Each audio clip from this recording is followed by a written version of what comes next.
Welcome to the Tackling Tech podcast, powered by Dyknow. Join us as we tackle all things EdTech with insightful interviews, actionable tips, and strategies that you can implement in your school or district to make technology integration more effective.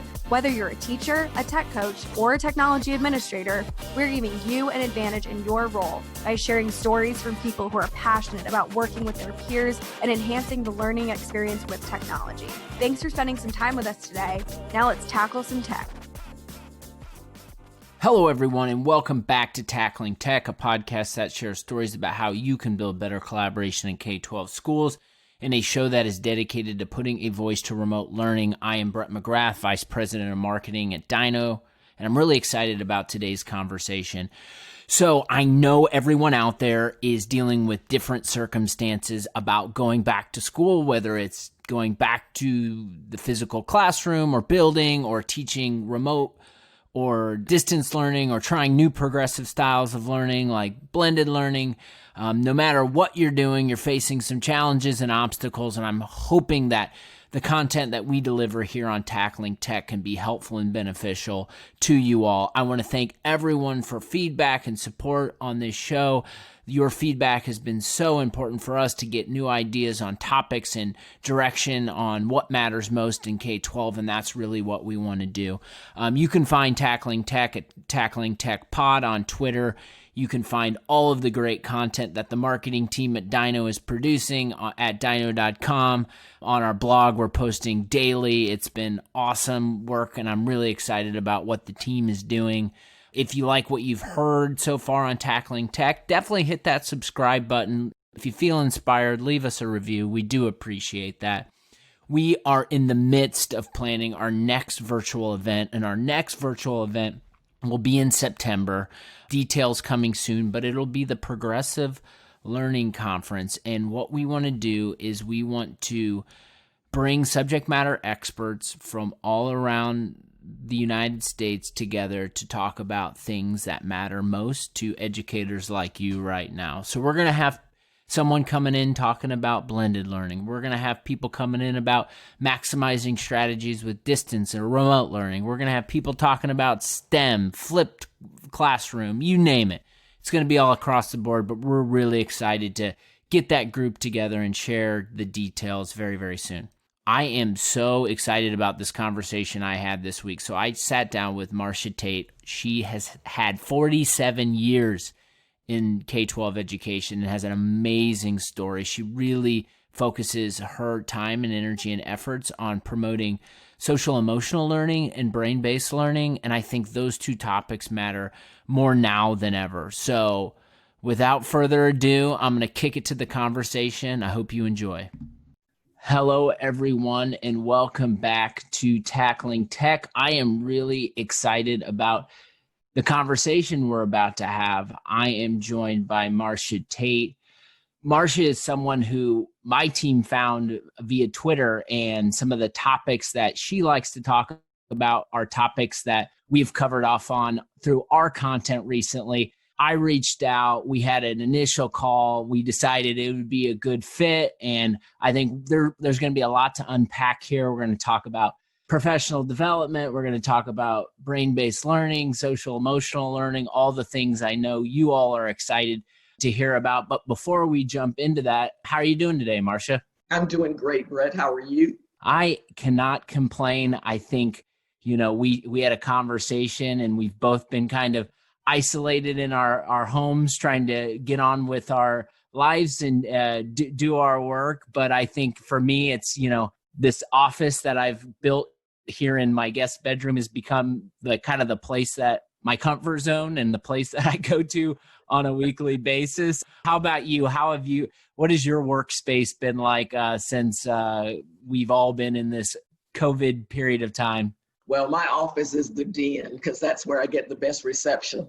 So that's where I, converted my virtual workshops. I was used to doing the face-to-face workshops all over the world, and all of a sudden I became virtual. So now I've been doing a tremendous number of virtual workshops from my home. My husband had a kidney transplant, so it's been really important that we be very, very careful because he's on immunosuppressant drugs. So we have to be very, very careful with the virus. So I've been staying at home and doing virtual training. It's all about adapting and adjusting and staying safe. And I will tell you, the internet thing is probably, for me, it's kind of the biggest roadblock.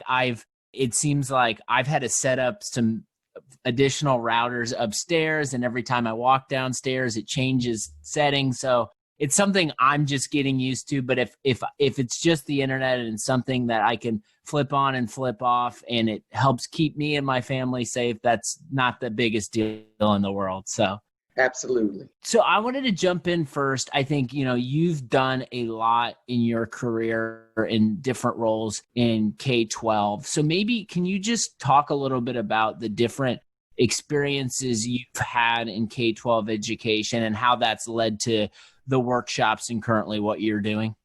Absolutely. This is my 47th year in education, believe it or not. Congratulations. Thank you. I don't know where the time has gone, but I've never regretted one day of it. I love what I do. And I started as a classroom teacher, teaching elementary, and then I became a reading specialist. And so I've worked with children with reading problems for years, and then a reading consultant, and then professional development. And I was a coordinator. And then when I left the district, which is the Dekalb County school system, after 30 years to do this full time, I was executive director of professional learning. So this is my forte. I love what I do. I think the best way that we can improve academic achievement for all students is to improve the efficacy of teachers so that we are constantly equipping them with information about the brain and how the brain learns, because I tell teachers, you should be experts on the brain. The only person to me who should know more about the brain would be a neuroscientist or a neurosurgeon, because we're teaching brains every day. So we should be experts on that. So about, 20 years ago, I started studying the brain, and I've never looked back, and I try to share this information with everybody I can. So thank you for the opportunity today.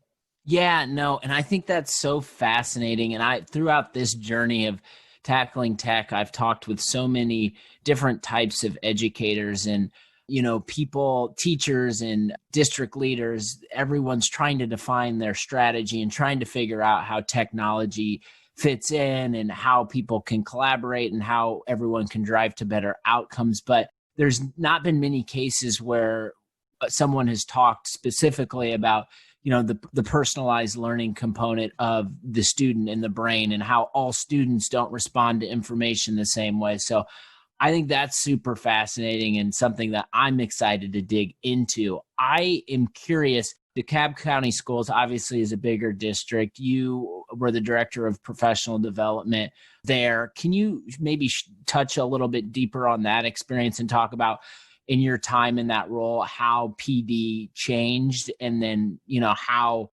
technology might have impacted that change as it went along?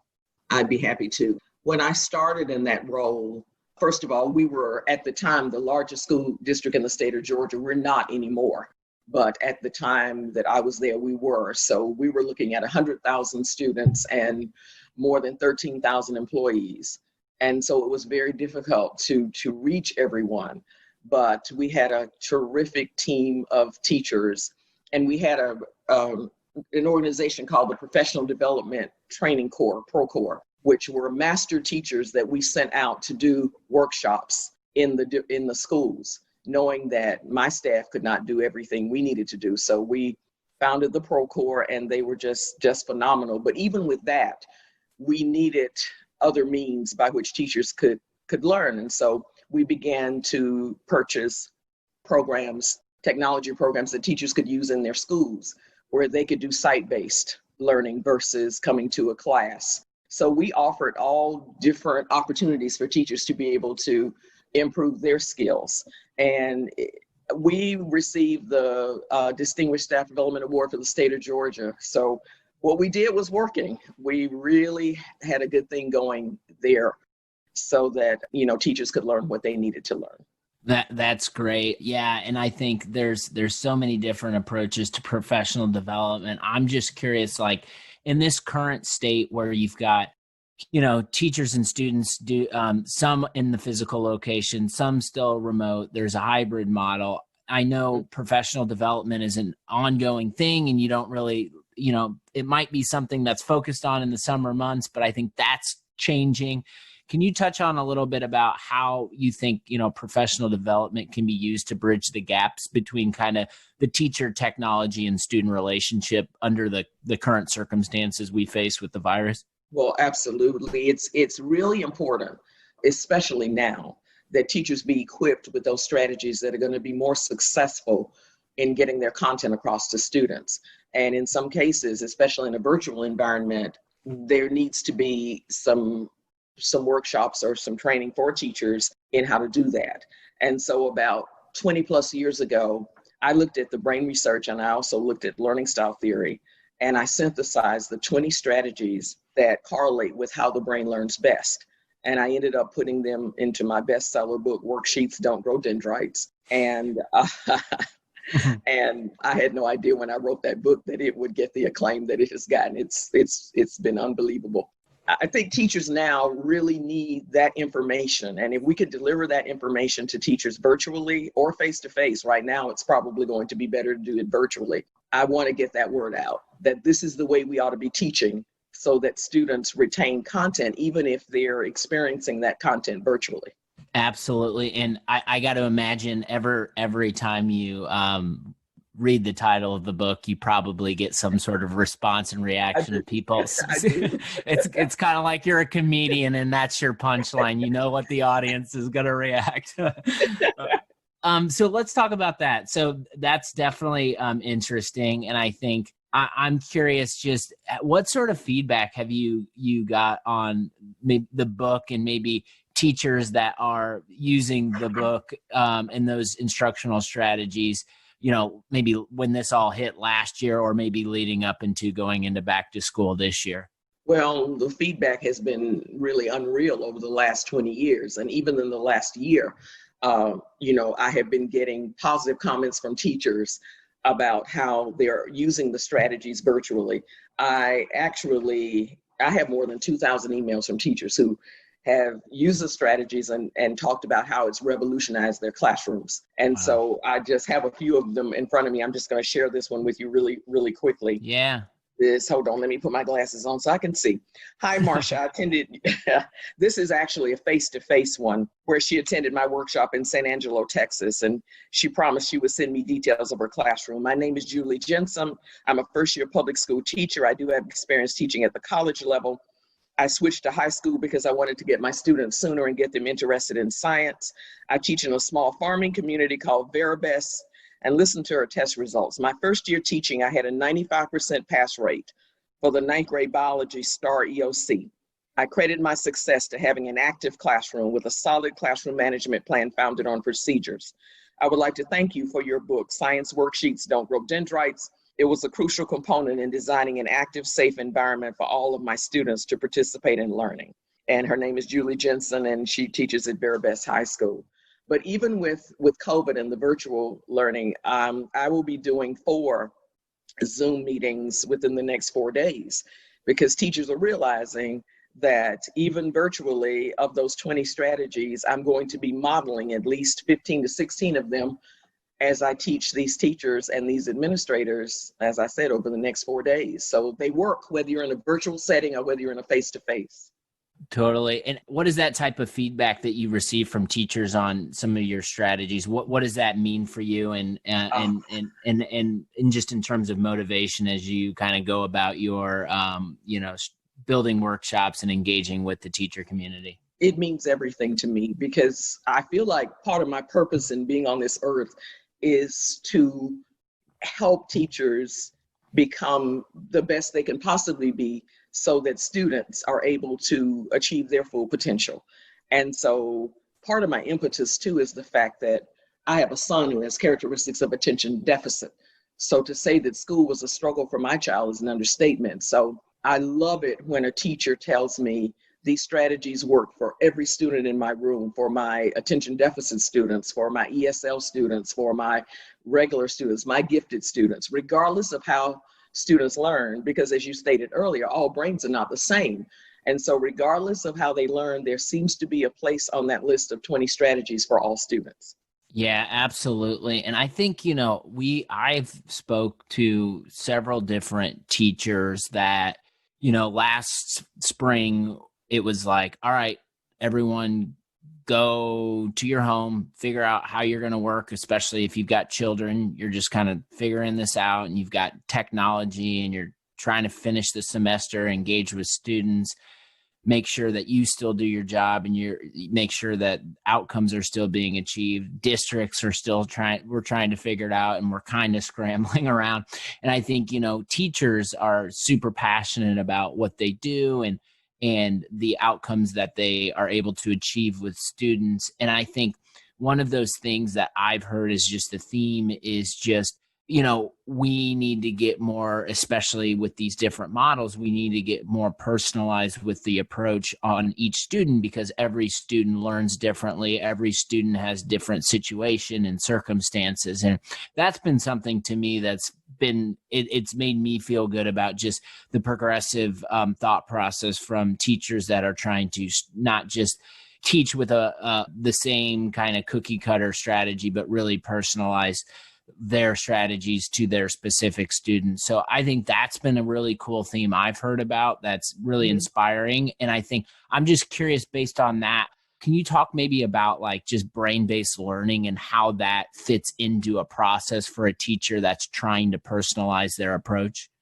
Absolutely. Well, brain-based learning would be those teaching methods or those lesson designs that are based on scientific research as to how the brain learns best. And it just makes sense to me that if we're teaching brains, we ought to be using strategies that go along with the way people comprehend and retain information. And so, as I stated earlier, these strategies are not new. They've been around forever. And the best teachers, if you think back to your teachers in your educational career, your favorite teachers used these strategies. They were great storytellers. They had you up and moving. But what I'm trying to do is to give teachers the brain research behind why they work, and then also tell them, here's the list. And as you are working with students, you pretty much, I don't think it's necessary to give them any kind of assessment to figure out which strategies should be used with them. You will find out as you work with them which ones they tend to lean to. For instance, I notice as I go in a lot of classrooms that a lot of your male students are excellent artists. And so drawing is on the list of strategies. If you would think of the things you're going to be teaching over this school year that they could draw, put that talent to work and have them actually drawing things. So just really knowing your students and knowing which methodologies will work best for them. And let me give you just some of the ones that are on the list so you'll know what's there. We said drawing already. Discussion is on the list. So being able to get students in discussion groups or breakout groups virtually is a good thing because one student's idea triggers another student's idea. Of course, technology is on the list and we're relying very heavily on that technology right now. Movement. This is one that I think is used mostly in kindergarten. And then as you go up through the grades, unless students in middle and high school are changing classes, in many classes, they're sitting in those desks all period and they're not moving. And yet we know that anything we learn while we're moving is hardwired into a memory system called procedural memory. And this is the reason we never forget how to drive a car, how to ride a bicycle, those things that we learn. I'll tell you this quick story, and also storytelling is on the list too. If you can tell your content in a story, they won't forget it. So here's a story for you, Brett. A teacher told me that her mother has Alzheimer's and no longer recognizes her, no longer recognizes her grandchildren, but her mother is a pianist and her mother can still go to the piano and play songs that she once played. And she said, after taking your workshop, I realized why that is the case because her ability to play the piano is in her procedural memory. How did it get there? She was moving her fingers when she learned to play. And so those are the memories that stick with us the longest. Another one is music. Teachers tell me their students can't remember anything. Those same students are walking down the hall singing the lyrics to every song, every rhyme, every rap that comes, that they hear on their iPods. It's amazing. Music helps us remember. So if we would just use those strategies that go along with the way people learn, you'll find out that more students would be successful. I love that. First of all, just on the storytelling component, that just the marketer in me loves to tell stories because it gets people attention. People remember stories. So I love that. Yeah. And then on the student side, the things you said just make so much sense with art, technology, discussion, and movement. And I think if you take a step back, like art, encouraging art, like graphic design and pushing that forward, there's careers in that, and that's really important work now. Technology, it's a field I work in, and it's an industry that's booming. Discussion, in order to be a successful and confident professional, you got to build those foundational communication skills. So I think that's super cool, because when I heard you say all those things, those are the things that I think for whatever field, as a student you might pursue. I think those, like as a teacher, helping encourage those kind of basic fundamental things can really go a long way and can really push students in the right direction and get them engaged and help set them up for the future. Yes. And you'll find that the strategies are used most often, as I said earlier, in kindergarten. I think there was a book that came out in the 80s, Everything I Really Needed to Know I Learned in Kindergarten. This is where we move. This is where we use music to teach. This is where we tell stories. And yet I'm trying to get teachers and administrators to realize that those same strategies that are good for kindergarten are good for 12th grade, are good for college. And the beauty of them is they work in every single content area. They work regardless of the age and grade level of the student. And as you say, students can take these strategies and go into many different careers when they find their forte or their expertise. So they work with everybody everywhere. And if we could just realize that, I think we would be so much more successful. I love that. Maybe let's kind of close it out with talking a little bit about social emotional learning. Maybe can you talk a little bit about like defining what social emotional learning is, and then maybe how social emotional learning can lead to better outcomes?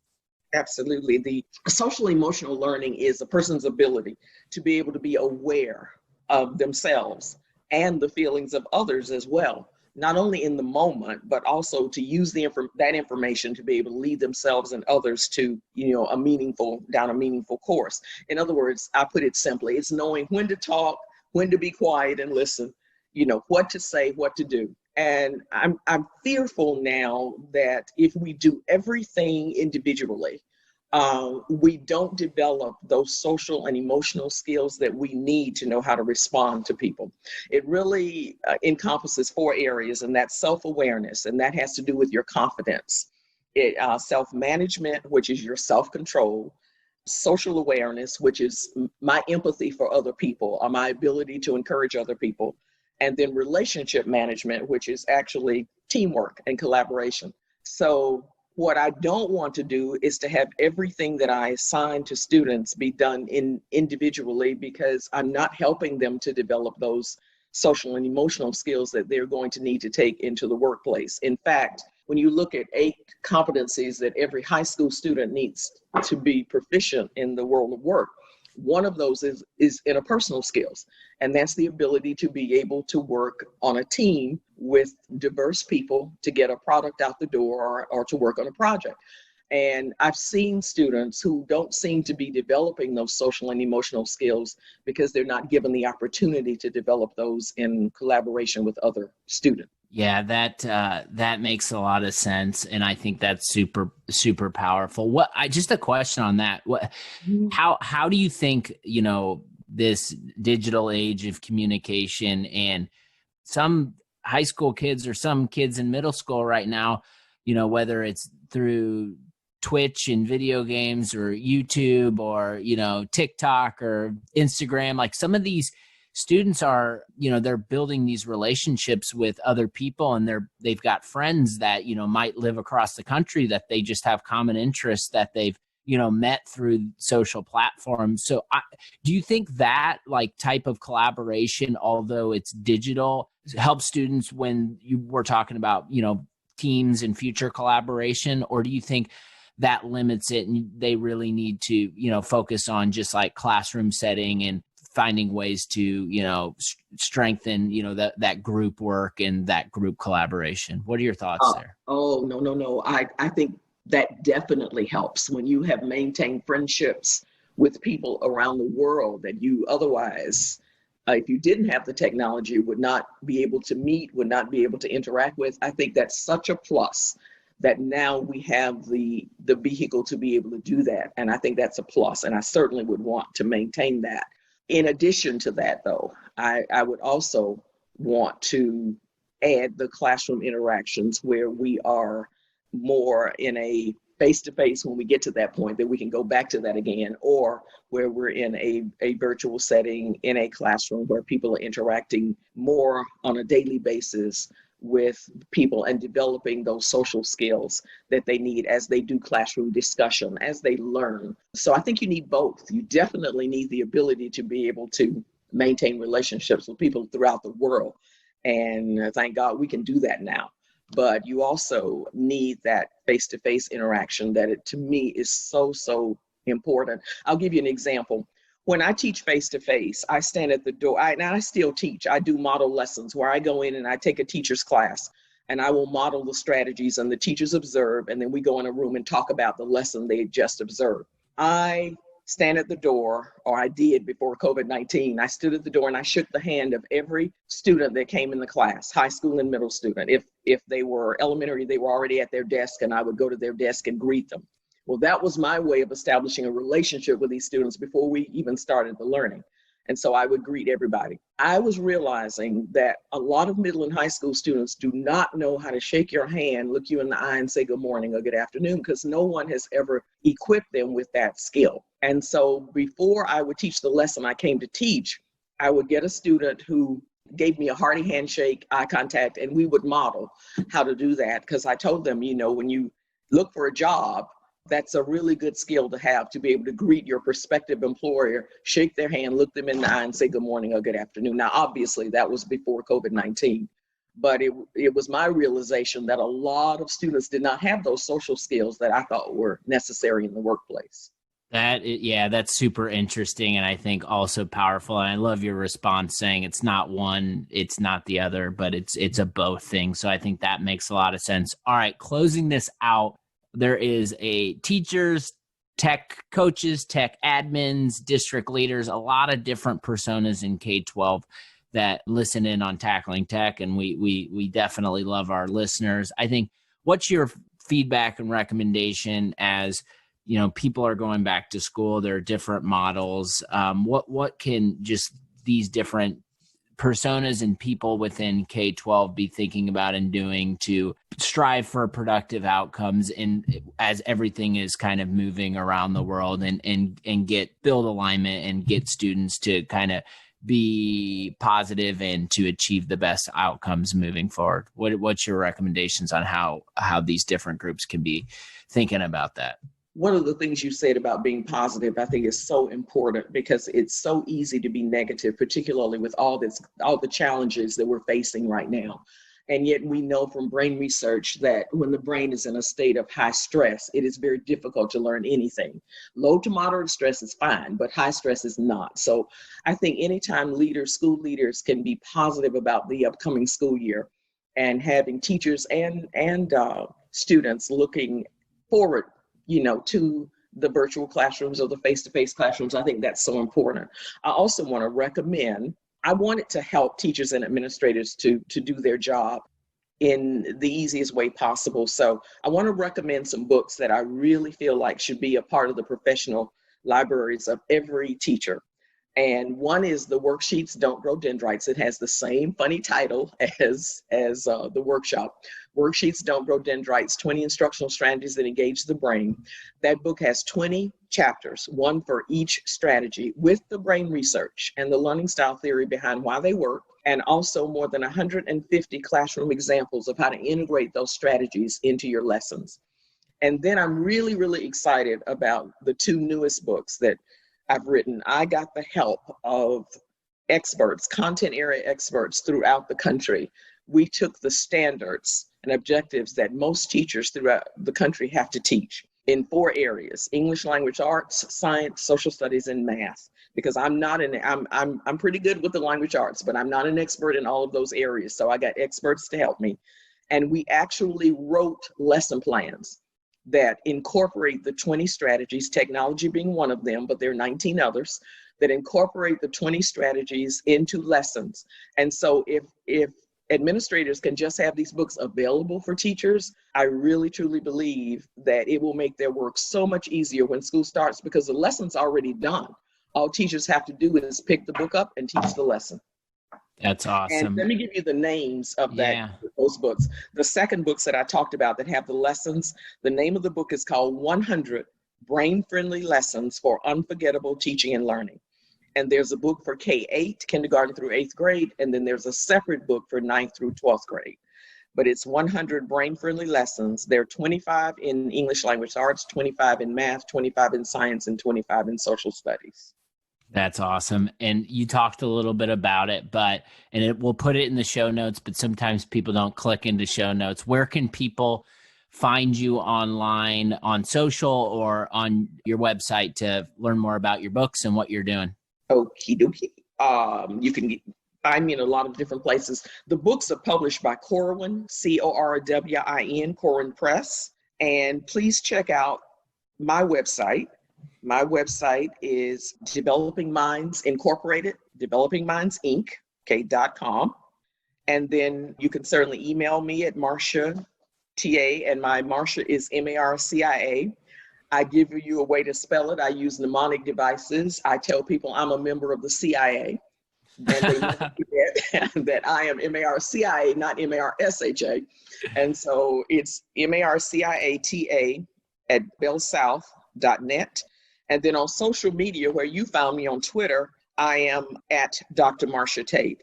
And I usually publish, or I will put out at least 4 positive, I'm the queen of positivity, positive messages to teachers and administrators and educators per week. I always give you a Sunday night message to get your week off started. And I also will post positive messages throughout the week for teachers. You know, I tell teachers, we are the only profession that impacts every other profession. Every doctor, every nurse, every healthcare worker taking care of people during COVID-19 came by way of a teacher.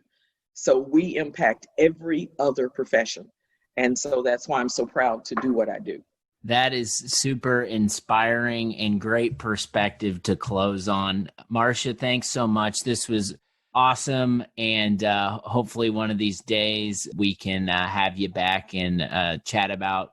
There's so much to chat about with your background and all you've done. So I want to thank you so much. Stay safe and enjoy doing the virtual workshops. Thank you very much. I am using 15 of the strategies over the next 4 days in 4 different virtual workshops. So I know they work virtually. So thank you for having me. And there's so much more I'd love to tell you. So I hope we get to chat again sometimes.